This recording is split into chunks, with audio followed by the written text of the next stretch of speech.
Curso de propiedades y contaminación del suelo.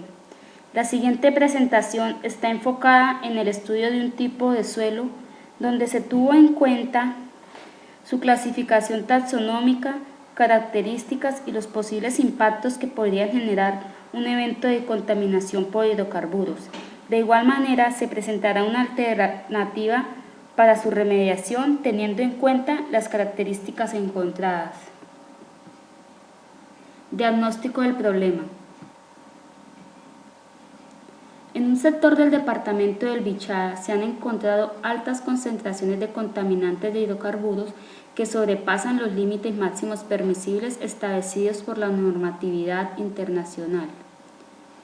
Para realizar un diagnóstico sobre esta situación de contaminación, se requirió estudiar el tipo de suelo y sus características físico-químicas, para así determinar el impacto que puede generar el vertimiento de los hidrocarburos sobre el suelo del Bichada. Características del suelo. Se clasifica este suelo como oxisol. Este tipo de suelo presenta altas concentraciones de sescóxidos de hierro y aluminio con predominio de arcillas y carece de fertilidad. Tiene baja reserva de nutrientes. Es un suelo con pH de 4,8 y en su rango de clasificación se clasifica como muy fuertemente ácido. A continuación, miraremos la tabla de descripción de algunas características del suelo tratado.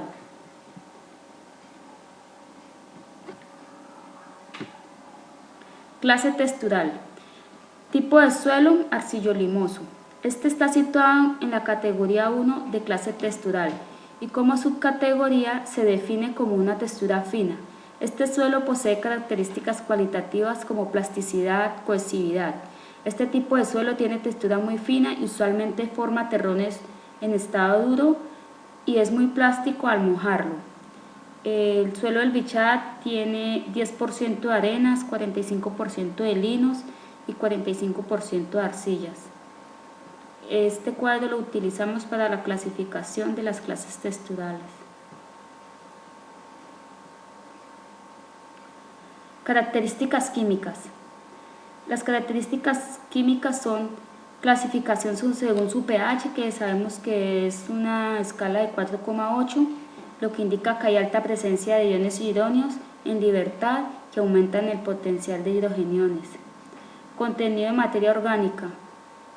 Es la encargada de prever la mayor parte del intercambio catiónico y cabe destacar que en los pHs ácidos la materia orgánica solamente puede aportar 5.000 equivalentes por cada 100 gramos de suelo de sus 200.000 equivalentes disponibles porque la acidez hace decrecer su grado de disociación.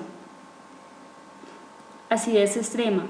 Esta característica es típica de los suelos de este suelo y se debe a su meterización extrema, por lo cual conlleva a generar una acidez extrema y esto lleva a perder su capacidad de proporcionar nutrimiento a las plantas. Baja capacidad de intercambio catiónico.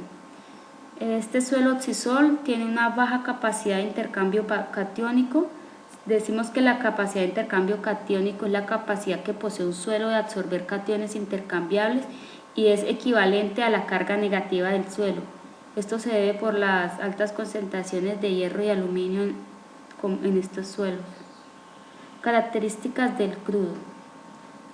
Volatilidad, densidad y actividad superficial. Los compuestos volátiles suelen difundirse hacia la fase vapor y pueden ser eliminados en el terreno y en las aguas subterráneas por arrastre del aire. El vapor contaminado puede entonces ser tratado en la superficie. Los compuestos volátiles tienen normalmente bastante movilidad en terrenos no saturados. Las emisiones de los mismos desde el terreno no pueden constituir un peligro en el emplazamiento del foco contaminante o durante la excavación. Absorción. Los hidrocarburos de alto peso molecular son insolubles en agua. Los derivados del benceno y los naftalenos pueden solubilizarse en dicha agua. Dicha solubilidad influirá en la toxicidad del componente de petróleo en el ámbito marino. Toxicidad. Los hidrocarburos aromáticos de bajo punto de ebullición son letales para casi todos los organismos terrestres y marinos, Algunos de los hidrocarburos parafinados son menos tóxicos y hasta no tóxicos para los seres vivientes. Biodegradabilidad. Los hidrocarburos, por ser compuestos orgánicos muy tóxicos, no son fácilmente degradados por los microorganismos, ya que presentan una alta resistencia. Formulación de hipótesis. Una vez nosotros conocemos las características del suelo y las características del contaminante, podemos formular una hipótesis y plantear qué efectos tiene el derrame de hidrocarburos sobre este suelo. La contaminación por derrame de hidrocarburos ocasiona impactos en las matrices ambientales suelo, agua, fauna y flora, porque una vez ocurrido el derrame, este empieza a producir diversos procesos físicos, químicos y biológicos, lo que ocasiona alteraciones en las cadenas tróficas por escasez de alimentos, siendo las especies acuáticas las más afectadas.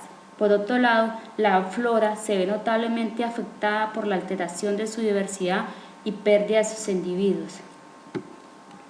En un evento de contaminación por derrame de hidrocarburos, es necesario conocer los procesos de interacción de este tipo de suelo oxisol, el cual es altamente susceptible a la escorrentía de los contaminantes superficiales, y estos pueden alcanzar los mantos de acuíferos, alterando las propiedades de las aguas.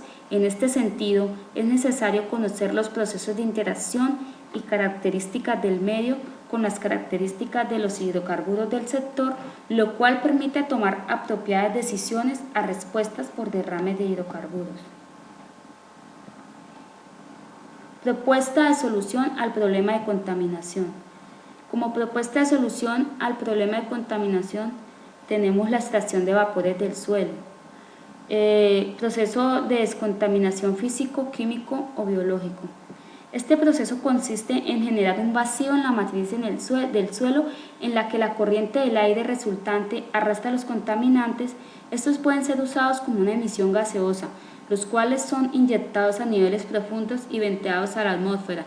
Una vez que es arrastrado el contaminante, se depura el efluente con técnicas apropiadas. Porcentaje teórico de remoción de los contaminantes. Este proceso de remoción de contaminantes llega a ser de un 75% favorable para el terreno en cuestión afectado por los combustibles, llegando a tener una recuperación casi total del terreno. Periodo de tratamiento. El periodo de acción de esta alternativa de solución para contaminación de suelos, como es la extracción de vapores, es normalmente de 6 meses hasta 2 años. Este proceso también puede demorar más años, dependiendo del tipo del terreno y su tamaño y del contaminante. Equipos y suministros necesarios. Debido a que es un método muy sencillo, su instrumentación es poca. Se utilizan diferentes tipos de tubería, instrumentos de perforación, bombas para generar vacío que utiliza para este tipo de solución, de igual manera para bombear el aire. Se necesitan equipos especiales para los vapores contaminados que salen. Estos separan el aire contaminado del aire limpio. Estos vapores se condensan y forman líquidos, los cuales se separan con mayor facilidad. Proceso de tratamiento. Generalidades del sistema. Los pozos de aireación deben ubicarse debajo de la pluma de contaminantes para tener un óptimo contacto con la zona contaminada. Se necesitan hacer pozos de inyección, que serían estos, y pozos de extracción. El aire ingresa por esta tubería, sale por acá, por esta tubería, ya con el contaminante, con el hidrocarburo. Y acá es donde se hacen los procesos de depuración, ya cuando están fuera del suelo. En componentes del sistema, aquí tenemos más específicamente cómo es el proceso de descontaminación del suelo. Conclusiones y recomendaciones. Es fundamental tener en cuenta los factores climáticos, geológicos e hidrológicos y características físico-químicas del suelo y del contaminante al momento de plantear una alternativa de remediación en un evento de contaminación. Otro aspecto a tener en cuenta para la remediación del suelo es la veracidad con que se debe atender el problema, y así evitar los efectos que este suceso tuvo en el sector, ya que según la teoría que nos dieron, ya llevan 6 meses el contaminante de haber sido vertido sobre el suelo. Para los procesos de remediación del suelo es muy importante el monitoreo para certificar la funcionalidad adecuada del tratamiento. Referencias bibliográficas.